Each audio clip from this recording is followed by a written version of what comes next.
काँग्रेसची मोडलेली पाठ सरळ व्हायला तयार नाही। ठाकरे गट अजून झोपेतून जागा व्हायला तयार नाही असं अमोल कोल्हे म्हणाले। शरद पवार गटाच्या बैठकीत बोलताना अमोल कोल्हे यांनी वक्तव्य केलंय। राज्यातील परिस्थितीवर बोलताना अमोल कोल्हे यांनी वक्तव्य केलंय। राज्यातील परिस्थिती पाहिली तर ठाकरे गट झोपेतून जागा व्हायला तयार नाही।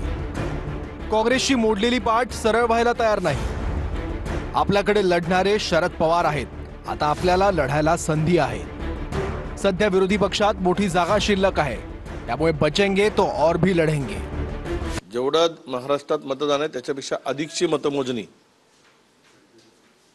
झाल्याची माहिती आता उघड झाली आहे। हे झोलझाल करून आलेलं सरकार आहे, झोलझाल सरकार आहे। हे काही जनमताने जनतेच्या मॅन्डेटने आलेलं सरकार, जनतेने दिलेल्या मॅन्डेटचं सरकार नाही आहे।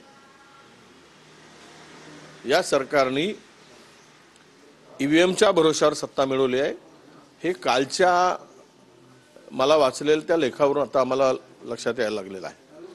त्यामुळे अमोलरावांनी आपल्या पक्षाकडे थोडं अधिक लक्ष द्यावं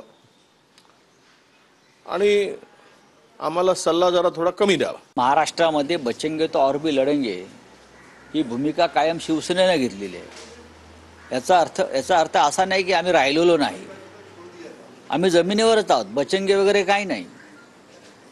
लढणाऱ्यांचा आमचा पक्ष आहे।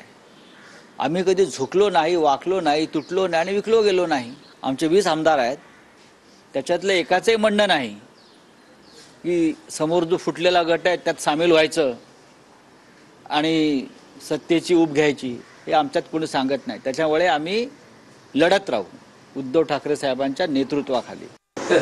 त्यांच्या अशा या टीकेच्या भाषेबद्दल मला क्यू करावीशी वाटते। काय अधिकार आहे त्यांना ठाकरे गटांवर टीका करण्याचा?